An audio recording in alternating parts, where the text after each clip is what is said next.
Before I delve deep into my personal life, let me introduce myself. My name is Jonas. I'm in ninth grade. I like reading, sleeping, and video games.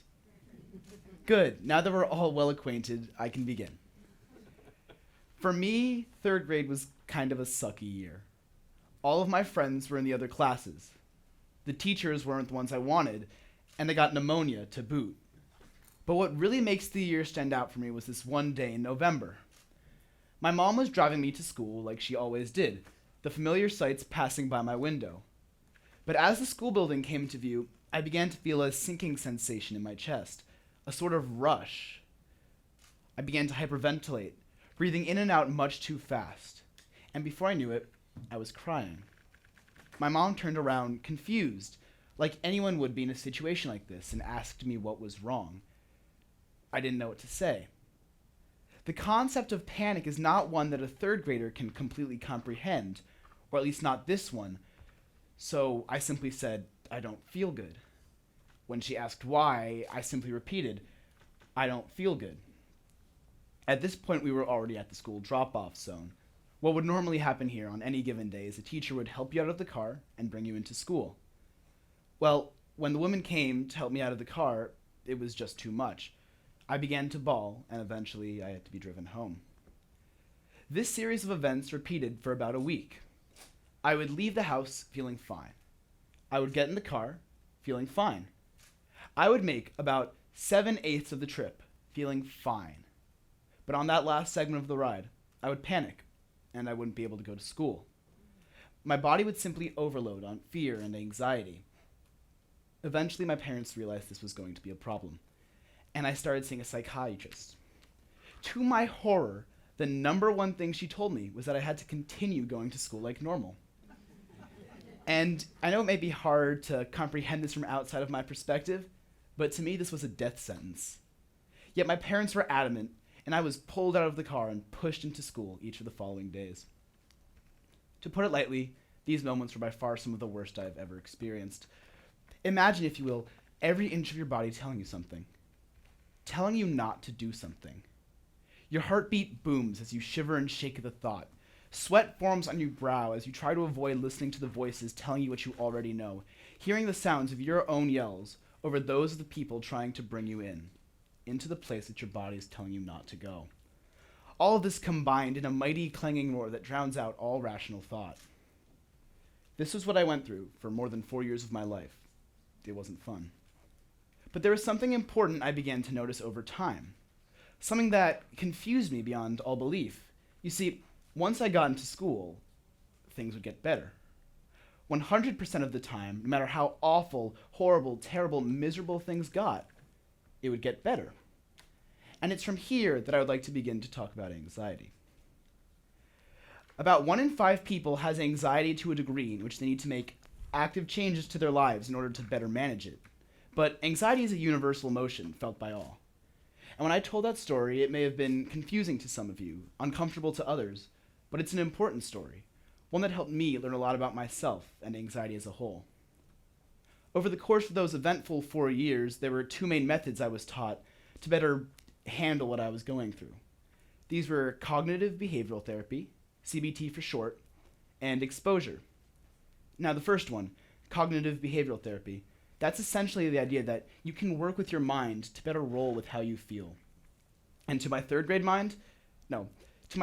8th grade mind, I thought this meant I was going to be a superhero. I thought that with the snap of my fingers, I would forget the fear clouding through my head, the pounding of my heart, and suddenly smile and be A-okay. I don't need to tell you I was wrong. No, like most people, I had a misconception about this. In reality, cognitive behavioral therapy is a collection of methods, today often including mindfulness. You know, that mind over body stuff. If you still don't know what I'm talking about, picture, if you will, a friend who's really into meditation. Everyone has one. But mindfulness is not meditation, and it's not some mystical hippy-jippy mumbo-jumbo. For example, there was this one exercise I had to do where I would close my eyes and imagine waves slowly crashing over different parts of me. For all of you, try. Close your eyes and try to picture these waves slowly rolling over and passing on. Just take a little time.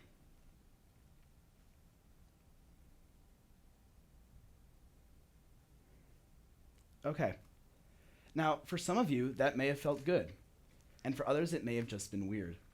But this would actually slow me down. And here's the thing. I'm not the only one.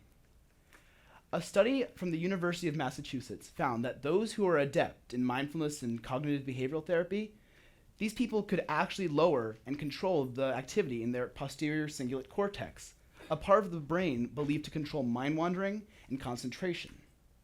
I don't know about all of you, but to me that's incredible.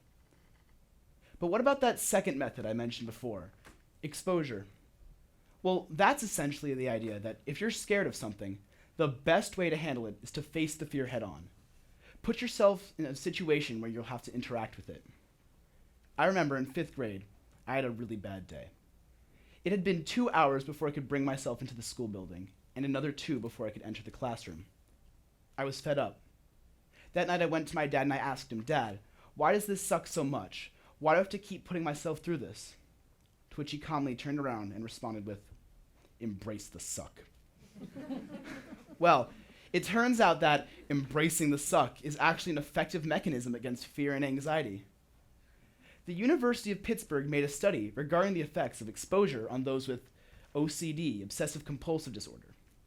The study had 3 groups: those who were taking medication, those who were taking medication and going through exposure treatment, and those who were only going through exposure treatment.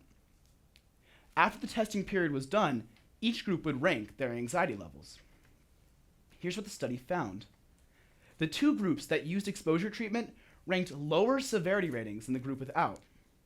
This means that, at least in this case, exposure worked better than medicine. So when it came to my panic attacks, obsessive exposure and OCD and CBT made the difference. When it came to OCD and relaxation, exposure and CBT made the difference. But what about all of you in the audience? What if you don't have severe anxiety attacks? What if you don't have obsessive compulsive disorder? What if none of this applies to you? Well, remember that statistic before about 1 in 5 people having anxiety to a degree in which they need to take action? Guess how many people have anxiety in general? 5 out of 5 people. Fear, panic, stress, these are all things that we as human beings experience. Think about it from an evolutionary perspective. These were the emotions that would keep us away from predators and many of the other ways early humans could probably end up dead.